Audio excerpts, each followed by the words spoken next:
Success at detecting and soothing your infant's stress will depend on your ability to first gauge your own stress level and bring it into balance. The best way to care for your upset infant is to make sure you're calm before you do anything for your baby. Babies sense their caretakers as they are lifted, held, spoken to, looked at, and touched. When you're stressed, your nonverbal cues convey tension. But when you're calm and alert, your messages will be soothing and reassuring. A focused, relaxed parent is also in a much better position to succeed in evaluating the upset of an infant who is inconsolable, tense, or unresponsive. Caring for your baby begins with self-care and attention to the basics: sufficient sleep, physical and emotional support from others, including dad, and some time out for yourself. Care for the relationship with your infant begins by assessing your own stress and bringing it into balance. As an adult, you can calm and focus yourself in two ways: by talking to someone who is already alert and relaxed, or by engaging your senses. When you deliberately focus on sensory experience that you find appealing, you can quickly and dependably both relax and energize yourself. Visual stimulation, music, aromas, and other sensory input, maybe along with a few deep breaths and perhaps a little movement, can rapidly bring a stressed nervous system back into balance.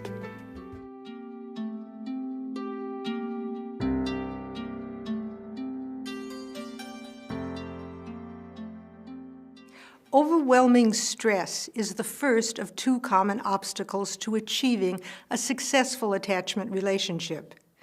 Emotional numbing on the part of the parent is the second. The ability to be aware of your emotions and those of your infant is key to experiencing successful attachment. Emotions are at the heart of the nonverbal communication that keeps the relationship with you and your baby on track. Emotions are the connective glue of the falling in love experience. Under stress, you can lose control, saying and doing things you later regret. But connection to your emotions helps you stay afloat by keeping you in touch with the love you feel for your infant. Yeah. Emotional awareness is also the best means you have of picking up on your baby's nonverbal cues. That's right. Infant cries and other sounds differ in their timing, pace, and intensity. When you're aware of and comfortable with a wide range of your own emotions, it's easier to detect and respond appropriately to differences in your baby's emotional cues. The more accurately a parent interprets and responds to their infant's cues, the greater the bond of trust that develops. Infants never challenge authority, but when they become toddlers and begin asserting themselves, earlier experiences of having been emotionally understood will make conflict easier to resolve because of the trust that's already been established. Babies have emotional responses to us when we are too often unresponsive to their needs or their attempts to interact or communicate. And that's why it's important to learn about their nonverbal communication. At birth, or within weeks of life, infants feel core emotions like anger, fear, and joy. But to manage them, they rely on their primary caretakers because their own nervous systems aren't mature enough to keep strong feelings from becoming overwhelming. When parents don't help or can't help a child calm and soothe their emotions, children may learn to numb or avoid their feelings. It's not uncommon for people whose emotions were ignored early in life to be emotionally disconnected. When you don't know what you're feeling It's very hard to understand what someone else is experiencing. In this way, cycles of inadequate attachment are created and passed on.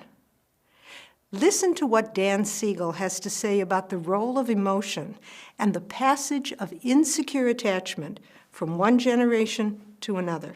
One place I would like to start with individuals as well as our society trying to make a difference to really stop the cross-generational passage of trauma and of insecure attachment, it would be for parents to start a process of self-understanding. It basically costs nothing except the time and emotion that it takes for parents to begin on that process. And we all can do it. And the people who benefit most, besides ourselves, are our children. Fortunately, as Dan Siegel implies, adults can learn to tolerate their strong emotions, including feelings they dislike and find intimidating. It takes practice, but just as stress management can be learned, so can emotional self-awareness.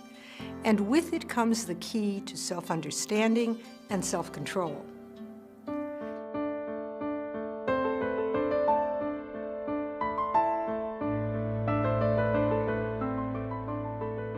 Most infant challenges to attachment can be met with patience and reasonable expectations.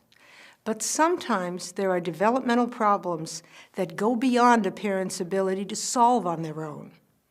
These more severe challenges benefit from prompt professional intervention as soon as they are noticed, preferably within the first year. Developmental problems often go unnoticed in most visits to pediatricians' offices. Parents spend more time with their infants and are in a better position to spot possible problems. The best way to identify infant behavior that may signal a developmental difficulty is to follow social-emotional milestones.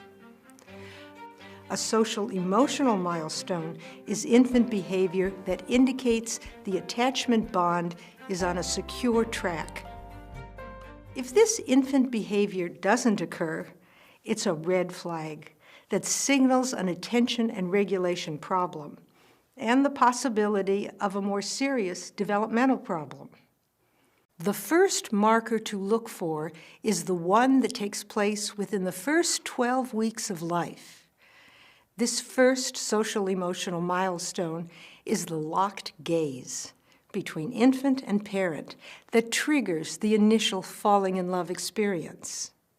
The second milestone to look for in the first year takes place between 3 to 6 months and is marked by more complex engagement. Infant gazing gives way to smiles, vocalizations, and gestures that last a bit longer.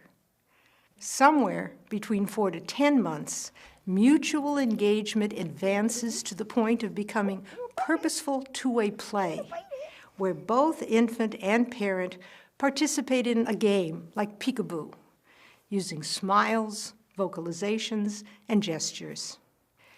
As the ability of the infant to remain engaged for longer periods of time grows, so does the complexity of the interaction, as reflected by other social-emotional milestones that occur after the first year. If a parent can't pick up on their infant's cues, or a baby isn't alert enough to engage in the earliest milestone behaviors, it's a red flag that signals a need to get help as soon as possible. Pediatricians can recommend infant mental health specialists or early intervention professionals who can help. Problems that are identified right away can almost always be resolved.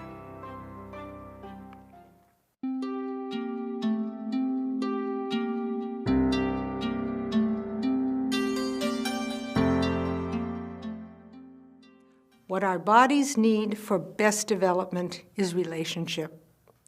Every neuron in the brain develops best in a safe, secure relationship that recognizes and responds to our needs and emotions.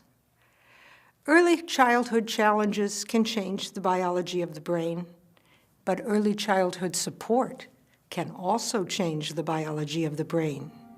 All infants bond with their parents in one way or another, so the question is, what kind of bond will this be?